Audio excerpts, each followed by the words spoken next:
Trust, ಗ್ರಾಮೀಣ ವಿಕಾಸ society ಮತ್ತು ರೋಟರಿ ಕ್ಲಬ್ ಕೆಜಿಎಫ್ ಇವರ ಒಂದು ಸಹಯೋಗದಲ್ಲಿ ಮಕ್ಕಳ ತರಬೇತಿ ಕಾರ್ಯಕ್ರಮ. ಏನಪ್ಪಾ ತರಬೇತಿ ಅಂದ್ರೆ learning made easy with positive energy ಅಂತಕ್ಕಂಥ ಒಂದು ಟ್ಯಾಗ್ ಲೈನ್ ಅನ್ನು ಇಟ್ಕೊಂಡು ಇಂದಿನ ನಮ್ಮ ಶಾಲೆಯಲ್ಲಿ ಮಕ್ಕಳಿಗೆ ತರಬೇತಿಯನ್ನು ಕೊಡ್ತಕ್ಕಂಥ ಕಾರ್ಯಕ್ರಮವನ್ನು ಹಮ್ಮಿಕೊಂಡಿದ್ದೀವಿ. ಈ ತರಬೇತಿ ನೀಡಲಿಕ್ಕೆ ಬಂದಿರತಕ್ಕಂತಹ ಫೌಂಡರ್, ಯೂನಿವರ್ಸಲ್ ನಾಲೆಡ್ಜಿನ ಫೌಂಡರ್ ಆಗಿರ್ತಕ್ಕಂಥ ಶ್ರೀ ರೋಷನ್ ಶ್ರೀ ಅವರಿಗೆ ನಮ್ಮ ನಿಮ್ಮೆಲ್ಲರ ಪರವಾಗಿ ಆತ್ಮೀಯವಾಗಿರ್ತಕ್ಕಂಥ ಸ್ವಾಗತವನ್ನು ಬಯಸಿದ್ದೇವೆ. ಜೊತೆಗೆ ಅವರು learning made easy with positive energy ಈ ಪುಸ್ತಕದ ರಚನಾಕಾರರು ಕೂಡ ಹೌದು. ಅವರಿಗೆ ಮತ್ತೊಮ್ಮೆ ಈ ಒಂದು ಕಾರ್ಯಕ್ರಮಕ್ಕೆ ಜೊತೆಗೆ ನಮ್ಮ ಕೆಜಿಎಫ್ ತಾಲೂಕಿಗೆ ಅವರಿಗೆ ವಿಶೇಷವಾಗಿರ್ತಕ್ಕಂಥ ಸ್ವಾಗತವನ್ನು ಬಯಸ್ತೇವೆ. ಇದಕ್ಕೆ ಇದೇ ಶಾಲೆಯ ಉಪಪ್ರಾಂಶುಪಾಲರು ಶ್ರೀ ದಿನೇಶ್ ಗೌಡರು ಕಾರ್ಯಕ್ರಮವನ್ನು ವ್ಯವಸ್ಥಿತವಾಗಿ ಅಚ್ಚುಕಟ್ಟಾಗಿ ವ್ಯವಸ್ಥೆ ಮಾಡಿದ್ದಾರೆ. ಅವರಿಗೂ ಆತ್ಮೀಯ ಸ್ವಾಗತವನ್ನು ಬಯಸ್ತೇವೆ. ಜೊತೆಗೆ ನಮ್ಮ ಗೋಡಮಾತನಹಳ್ಳಿ ಸರ್ಕಾರಿ ಪ್ರೌಢಶಾಲೆಯ ಮುಖ್ಯೋಪಾಧ್ಯಾಯರು, ನಮ್ಮೆಲ್ಲರ ಮಾರ್ಗದರ್ಶಕರು ಸೈದಾಬಿ ಮೇಡಮ್ ಇದ್ದಾರೆ. ಅವ್ರಿಗೂ ಕೂಡ ಆತ್ಮೀಯ ಸ್ವಾಗತವನ್ನು ಬಯಸ್ತೇವೆ. ಜೊತೆಗೆ ನಮ್ಮ ಪಕ್ಕದ ಸರ್ಕಾರಿ ಪ್ರೌಢಶಾಲೆ ಉರ್ಗಂಪೇಟೆಯ ಮುಖ್ಯೋಪಾಧ್ಯಾಯರಾಗಿರ್ತಕ್ಕಂಥ ಶ್ರೀಮತಿ ವೀಣಾ ಹೆಗ್ಡೆ ಅವರಿಗೂ ಕೂಡ ಆತ್ಮೀಯ ಸ್ವಾಗತವನ್ನು ಬಯಸ್ತೇವೆ. ಜೊತೆಗೆ ನಾನು ಓದಿದ ಶಾಲೆ ಸರ್ಕಾರಿ ಬಾಲಕರ ಪದವಿ ಪೂರ್ವ ಕಾಲೇಜು, ಅಲ್ಲಿ ಉಪಪ್ರಾಂಶುಪಾಲರಾಗಿ ಕರ್ತವ್ಯ ನಿರ್ವಹಿಸುತ್ತಾ ಇರ್ತಕ್ಕಂಥ ಶ್ರೀಮತಿ ಗಾಯತ್ರಿ ಅವರಿಗೂ ಕೂಡ ಆತ್ಮೀಯ ಸ್ವಾಗತವನ್ನು ಬಯಸ್ತೇವೆ. ಜೊತೆಗೆ ಈ 4 ಶಾಲೆಗಳಿಂದ ಬಂದಿರತಕ್ಕಂಥ ಎಲ್ಲ ನನ್ನ ವೃತ್ತಿ ಬಾಂಧವರು, ಎಲ್ಲ ಪ್ರೌಢಶಾಲೆಯ ಎಲ್ಲ ಶಿಕ್ಷಕ ವೃಂದದವರಿಗೆ ನಾನು ಆತ್ಮೀಯವಾಗಿರ್ತಕ್ಕಂಥ ಸ್ವಾಗತವನ್ನು ಬಯಸ್ತಿದ್ದೇನೆ. ನಿಮಗೋಸ್ಕರ ಆಯೋಜನೆ ಮಾಡಿರ್ತಕ್ಕಂಥ ಕಾರ್ಯಕ್ರಮ ಇದು. ಇಲ್ಲಿ ಏನು ನಿಮ್ಮಲ್ಲಿ ಒಂದು ಧನಾತ್ಮಕ ಶಕ್ತಿಯನ್ನು ತುಂಬಲಿಕ್ಕೆ ನಿಮ್ಗೆ ಇಲ್ಲಿ ಒಂದು ಕಾರ್ಯಕ್ರಮ ಆಗ್ತಾ ಇದೆ. ಇದರ ಸದುಪಯೋಗವನ್ನ ಮಾಡಿಕೊಂಡು ಈ ಕಾರ್ಯಕ್ರಮ ಯಶಸ್ವಿಗೊಳಿಸುವಂತದ್ದು ನಿಮ್ಮೆಲ್ಲರ ಕೈಲಿದೆ. ಹಾಗಾಗಿ ನೀವೆಲ್ಲರೂ ನಿಶ್ಶಬ್ದವಾಗಿ ಕೂತು ಈ ಕಾರ್ಯಕ್ರಮ ಯಾವ ರೀತಿ, ಹಾಗಾಗಿ ನಿಮಗೂ ಕೂಡ ಆತ್ಮೀಯವಾಗಿರ್ತಕ್ಕಂಥ ಸ್ವಾಗತವನ್ನು ಬಯಸ್ತೇವೆ. ನಂತರ ಈ ಕಾರ್ಯಕ್ರಮಕ್ಕೆ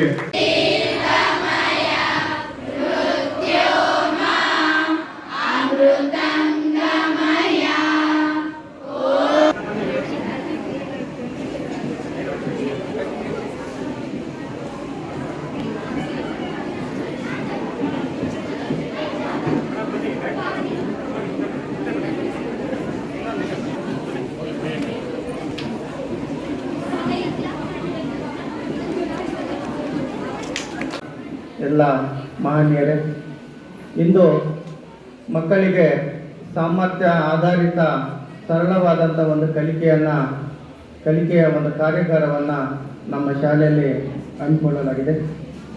ಈ ಕಾರ್ಯಕ್ರಮಕ್ಕೆ ಯೂನಿವರ್ಸಲ್ ನಾಲೆಡ್ಜ್ ಟ್ರಸ್ಟ್ ಮತ್ತು ಗ್ರಾಮ ವಿಕಾಸ ಸೊಸೈಟಿಯವರ ಒಂದು ಮುಖ್ಯಸ್ಥರ ಮುಖಾಂತರವಾಗಿ ಕಾರ್ಯಾಗಾರವನ್ನು ಹಮ್ಮಿಕೊಳ್ಳಲಾಗಿದೆ. ಇಲ್ಲಿ ಈಗ ಮೊನ್ನೆ ಕೋಲಾರದಲ್ಲಿ ಕೊಟ್ಟಂಥ ಒಂದು ಕಾರ್ಯಾಗಾರದಲ್ಲಿ ಅವರು ಹಿಂದೆ ಕೊಟ್ಟಂಥ 6 ಜಿಲ್ಲೆಗಳಲ್ಲಿ ಎಲ್ಲೆಲ್ಲಿ ಈ ಕಾರ್ಯಾಗಾರವನ್ನು ನಡೆಸಿಕೊಟ್ಟಿದ್ರು ಅಲ್ಲಿ 100ಕ್ಕೆ 100ರಷ್ಟು ಫಲಿತಾಂಶ ಬಂದಿರತಕ್ಕಂಥ ವಿಷಯವನ್ನು ತಿಳಿಸಿದಾಗ ತಾವು ಸಹ ಅಂದರೆ ಕೆಜಿಎಫ್ನಲ್ಲಿ ಇರ್ತಕ್ಕಂಥ ಸರ್ಕಾರಿ ಶಾಲೆಗಳಲ್ಲಿ ನಾವು ಸಹ ಒಂದು ದಿವಸ ಮಕ್ಕಳಿಗೆ ಈ ಕಾರ್ಯಾಗಾರವನ್ನು ಹಮ್ಮಿಕೊಳ್ಬೇಕಂತ ಯೋಚನೆಯನ್ನು ಮಾಡಿ ಇಂದು ಸರ್ಕಾರಿ ಬಾಲಕಿಯರ ಪದವಿ ಪೂರ್ವ, ಬಾಲಕರ ಪದವಿ ಪೂರ್ವ, ಉರ್ಗಂಪೇಟೆ ಪ್ರೌಢಶಾಲೆ ಮತ್ತು ಗೋಡ್ಮಕ್ನಳ್ಳಿ ಪ್ರೌಢಶಾಲೆಯ 4 ಶಾಲೆಯ ವಿದ್ಯಾರ್ಥಿಗಳನ್ನು ಒಂದೆಡೆ ಸೇರಿಸಿಕೊಂಡು ಇವತ್ತು ಮಕ್ಕಳಿಗೆ ಸಾಮರ್ಥ್ಯ ಆಧಾರಿತವಾಗಿರ್ತಕ್ಕಂಥ ಒಂದು ಸರಳವಾದ ಕಲಿಕೆಯ ಒಂದು ಕಾರ್ಯಾಗಾರವನ್ನು ನಡೆಸಿಕೊಡಲಿದ್ದಾರೆ.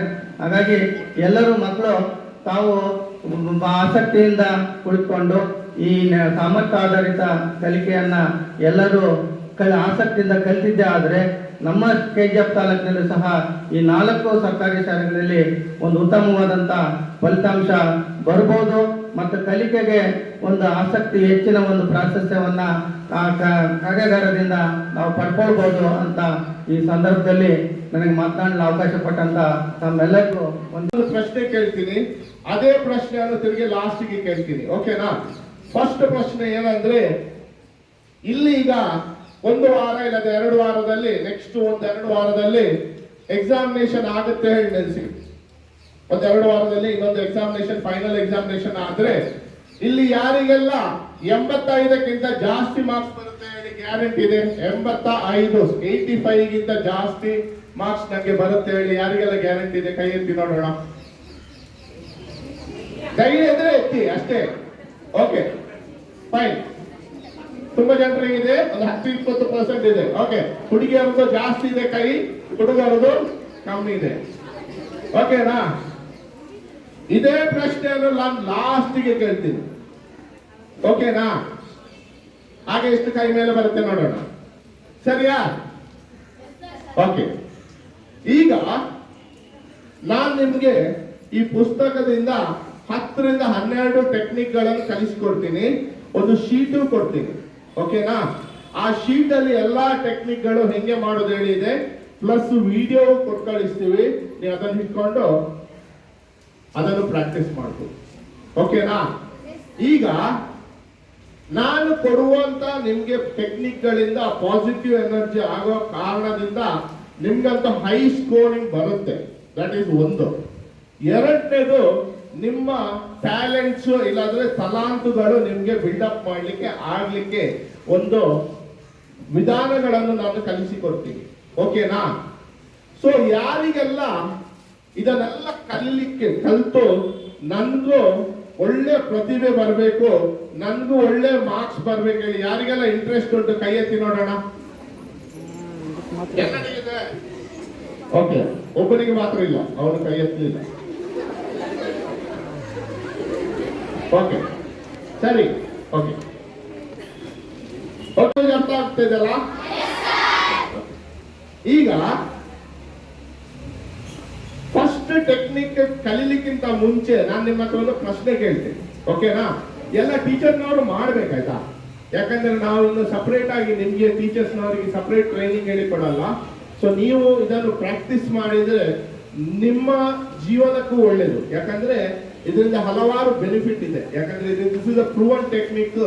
ನಿಮ್ಗೆ ಹಾರ್ಟ್ ಡಿಸೀಸ್ ಇಲ್ಲಾಂದ್ರೆ BP, ಶುಗರ್, ಟೆನ್ಷನ್, ಇದೆಲ್ಲ ಈ ಸಿಂಪಲ್ ಟೆಕ್ನಿಕ್ ಗಳಿಂದ ಉಪಯೋಗ ಆಗುತ್ತೆ. ಇಲ್ಲದಿದ್ರೆ ನಾನು ಅದೇ ಹೇಳುದು, ಯಾವಾಗ ಒಂದೇ ಹೇಳುದು ಟೀಚರ್ನವರಿಗೆ, ಈ ಪ್ರಾಕ್ಟೀಸ್ ಗಳನ್ನು ಮಾಡಿ.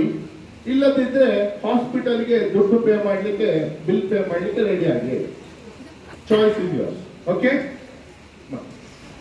ಓಕೆನಾ? ಸೊ ನೀವು ಮಕ್ಕಳು ಎಲ್ಲ ಹೆಂಗೋ ಪ್ರಾಕ್ಟೀಸ್ ಮಾಡ್ತೀರಾ. ಸ್ಟಾರ್ಟ್ ಮಾಡ್ಲಿಕ್ಕಿಂತ ಮುಂಚೆ ಒಂದು ಪ್ರಶ್ನೆ ಕೇಳ್ತೀನಿ. ಓಕೆನಾ? ಊಟ ಮಾಡಿದ್ದೀರಾ? ಬೆಳಗಿಂದ ತಿಂಡಿ, ಊಟ, ಕಾಫಿ ಏನಾದ್ರು ಮಾಡಿದ್ದೀರಾ? ಎಷ್ಟು ಸತಿ ಮಾಡಿದ್ದೀರಾ? ಒಂದ್ಸತಿ ಮಾಡಿದ್ದೀರಾ? Okay, very good. ಲೆಕ್ಕ ಇದೆ. Okay, 14 days. ಓಕೆ, ಕೆಲವರು ಈ ಭೂಕ್ ಹಡ್ತಾಳೆ ಹೇಳಿ ಕುತ್ಕೊಳ್ತಾರೆ. ಅವ್ರು 14 ದಿವಸವರೆಗೆ ಕುತ್ಕೊಳ್ಳೋ ಚಾನ್ಸ್ ಇದೆ. ಮತ್ತೆ ಆಸ್ಪತ್ರೆಗೆ ತಗೊಂಡು ಹೋಗ್ತಾರೆ ಅವರು. ಓಕೆನಾ? ನೀರು ಕುಡಿಯೋದೆ, ನೀರು ಏನು ಕುಡಿಯೋದಿದ್ರೆ ಏನು, ಎಷ್ಟೊತ್ತು ಎಷ್ಟು ಸಮಯ ಬದುಕಬಹುದು? 2 ದಿವಸ, 3 ದಿವಸ, ಜಾಸ್ತಿ ಅಂದ್ರೆ 3-4 ದಿವಸ ಅಷ್ಟೇ. ಕರೆಕ್ಟಾ? ಓಕೆ. ಉಸಿರಾಟ ತಗೊಳ್ಳದೆ ಎಷ್ಟು ದಿವಸ ಬದುಕಬಹುದು? 1 ದಿವಸ ಇಲ್ಲ, ಇಲ್ಲ, ಅರ್ಧ ಗಂಟೆ, ಹಾಫ್ ಆನ್ ಅವರ್ ಇಲ್ಲ, ಎಷ್ಟು ನಿಮಿಷ? 2 ನಿಮಿಷ ಇಲ್ಲದ್ರೆ 3 ನಿಮಿಷ. ಕರೆಕ್ಟಾ? ಬೆಳಿಗ್ಗೆ 1 ಸತಿ ಊಟ ಮಾಡಿದ್ದೀರಿ ಹೇಳಿ ಲೆಕ್ಕ ಇದೆ. 2 ಸತಿ ನೀರು ಕುಡಿದಿದ್ದೀರಿ ಹೇಳಿ ಲೆಕ್ಕ ಇದೆ. ಬೆಳಿಗ್ಗೆ ಎದ್ದ ಮೇಲೆ ಉಸಿರಾಟ ಎಷ್ಟು ಸತಿ ಮಾಡಿದಿರಿ? 3 ನಿಮಿಷ ಮಾಡದಿದ್ರೆ ಬದುಕಲಿಕ್ಕೆ ಆಗಲ್ಲ ಹೇಳಿ ನೀವೇ ಹೇಳ್ತಿದ್ದೀರಾ. 3 ನಿಮಿಷ ಆಗದಿದ್ರೆ ಬದುಕಲ್ಲ. ಹಾಗಾದ್ರೆ ಎಷ್ಟು ಸತಿ ಉಸಿರಾಟ ತಗೊಂಡಿದ್ದೀರಿ? ಯಾರಿಗಾದ್ರೂ ಗೊತ್ತಿದೆಯಾ? ಲೆಕ್ಕವೇ ಇಲ್ಲ. ನೋಡ್ಕೊಳ್ಳಿ, ಅರ್ಥ ಮಾಡ್ಕೊಳ್ಳಿ. ಯಾವ ವಿಷಯ 3 ನಿಮಿಷ